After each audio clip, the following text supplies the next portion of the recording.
Welcome, everyone. We are here today with Julia Attaway, who is the executive director for the Cabrini Shrine here in New York City. So we are here actually at the shrine to interview Julia to learn more about St. Frances Cabrini. So Julia, tell us a bit about St. Frances Cabrini. What was she like? What can you tell us about her personality? She's an amazing woman. She is a strong woman. She was a businesswoman. She was a very gentle woman at the same time. She was not someone you could ride over easily. She was born in 1850 in northern Italy, and she was very sick. She was born 2 months prematurely, which meant that, even nowadays, if you're born that early, you still have a lot of health problems. And she had health problems her whole life. But she was born into a large family and that was very, very faithful. So she had that huge benefit. Not all of us do have that benefit. Yeah. But what's interesting about that in some ways is that she used her faith to help people who didn't have faith. And she used that to help them grow and to learn to love Jesus.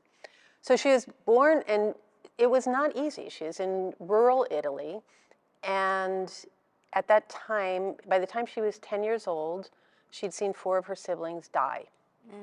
She herself had tuberculosis, which meant that her lungs were very weak. And when she was a little girl, she knew she was called to be a missionary. She knew she was called to be religious. And so she would go to a stream near her uncle's house, and she would make paper boats and fill them with violets that would be her missionaries and float them off down the stream to go to China. Wow. Because she knew that she felt she was called to the Far East. When she was about 9, she fell in the river, and she almost drowned. And that left her with a lifelong fear of water. And we all have deep fears. We all have fears that can prevent us from doing things that we want to do or that God is calling us to do. And that's interesting in the long run, because in order to be a missionary in the late 1800s, the only way you could get to another part of the world was by ship. So as she grew up and became a missionary, in fact did become a missionary to other parts of the world, she had to cross the ocean 23 times. Oh, with this fear of water. With the fear of water.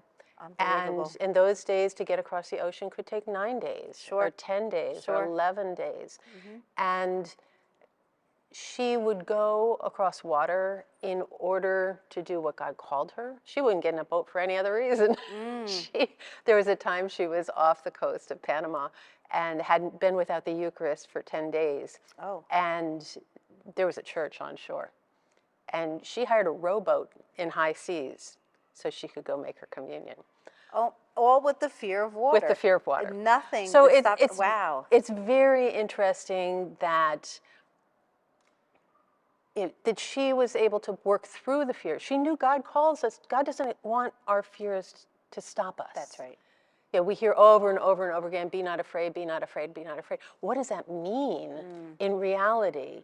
It means that we have to look to Jesus. That's right. And we have to look to his love, and we have to trust in his love to pull us across those waves. Yeah, and that's why St. Frances was so She's inspiring. very brave. Yeah. It's one of the reasons that she is very brave. Yeah.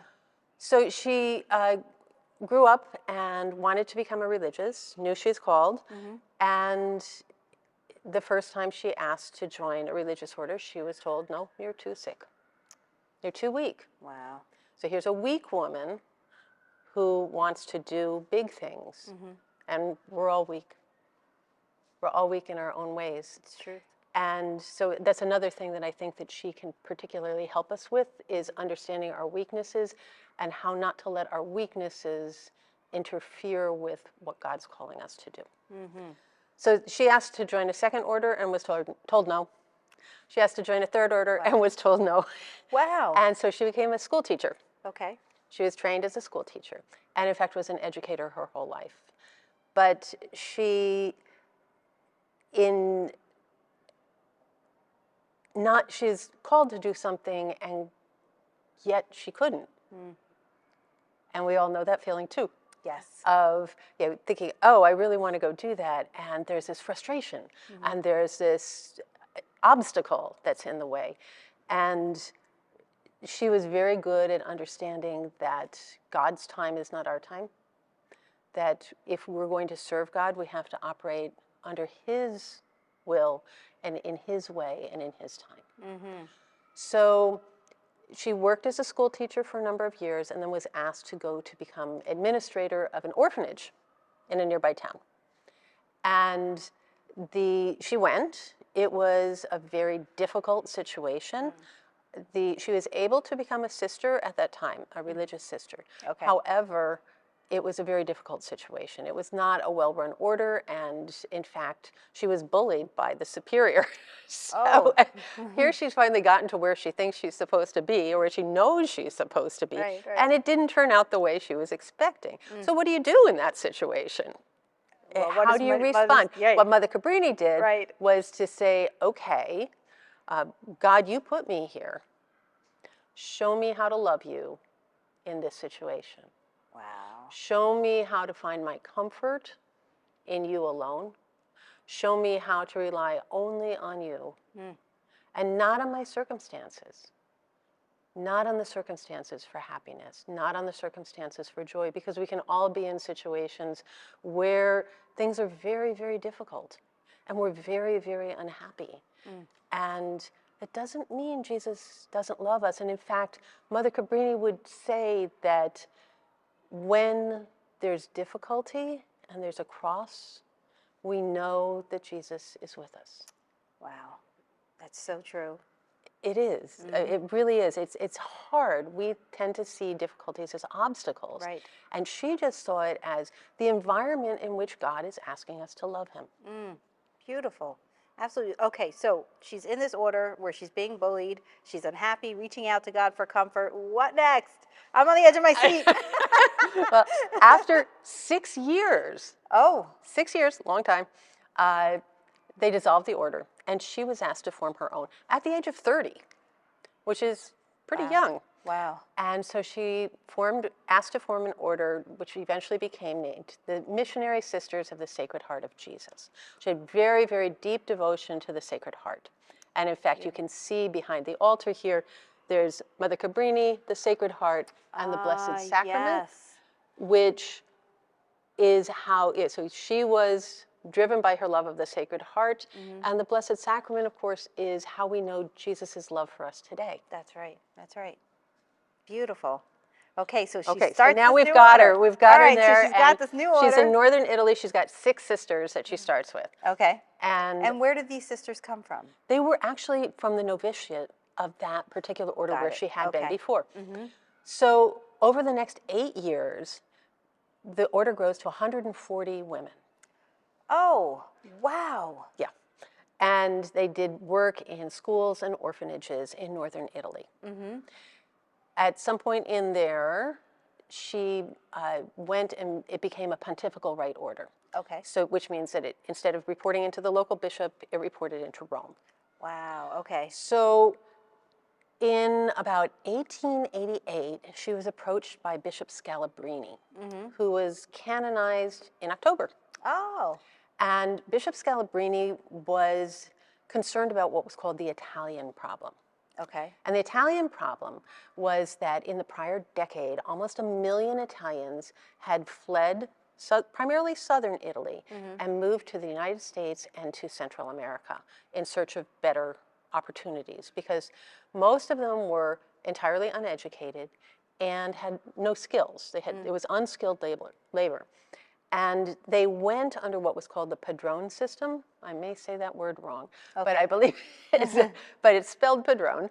And they came kind of like coyotes, guide people to the U.S. today, but they would also get them jobs when they got here. Okay. And it set up a system that the Pope at the time called akin to white slavery, because the conditions were so awful. And we tend to think of and it was, in fact, the United States as a land of opportunity, but these people were coming in at the very bottom of the pecking order. And we might hear in history books about no Irish need apply. This is the next wave of immigration, and they were way below that.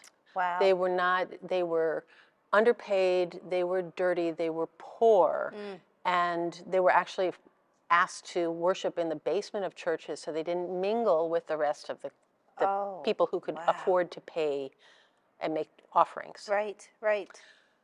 On top of that, there were very few Italian priests in New York City at the time. And so the people who were here, these hundreds of thousands of very, very poor people, could not make their confessions. They had no one to teach them catechism in their own language. So they were really unchurched at the same time. So Bishop Scalabrini asked Mother Cabrini to consider coming to the United States. And she prayed about it. Remember, she's always, for now 30 plus years, she's thinking she's going to China. Right, right. And this is a big shift, like 180 degrees. Yeah, totally. She's going in a different direction.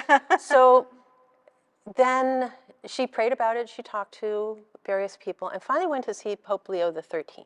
Herself. Herself. She knew him quite well. Okay. I mean, they were friends. Okay. And you see that over here in the mosaic.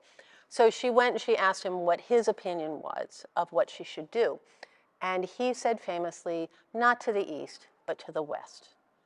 And with that, she said yes. Now, the year that she agreed to come, a doctor had told her she had about 2 years left to live. Oh, wow. And for most of us, that would not be what we do with the last 2 years of our life. I'd be booking cruises. Or something, right? And Mother Cabrini's view was exactly the opposite. Because, if you only had 2 years left to live, why would you get on a boat when you were afraid of water? Right. Go to a country you did not speak the language, serve people in dire poverty. And her perspective was, that's a great thing to do. If you only have 2 years left to live, what better thing to do than to go and serve God's people? Wow, how beautiful. So she came. She came. And she walked into the slums of New York in the area that was called the Murder and Night District. Oh, wow. And within a week of walking through those streets, had over 300 kids signed up for catechism classes. Wow. Within a month, she had an orphanage set up. Because in these working conditions where the danger was, the housing was terrible and the working conditions were terrible, the death rate was very high. Sure. And the injury rate was high. And so there were a lot of kids who literally lived on the street. And so she started this orphanage and moved on from there. If you have orphans, you have to teach them. And again, she's an educator. She had a beautiful philosophy of education, which began with, don't shame a child. Never shame a child. Because in order for all of us to grow, we have to know we're loved. That's right.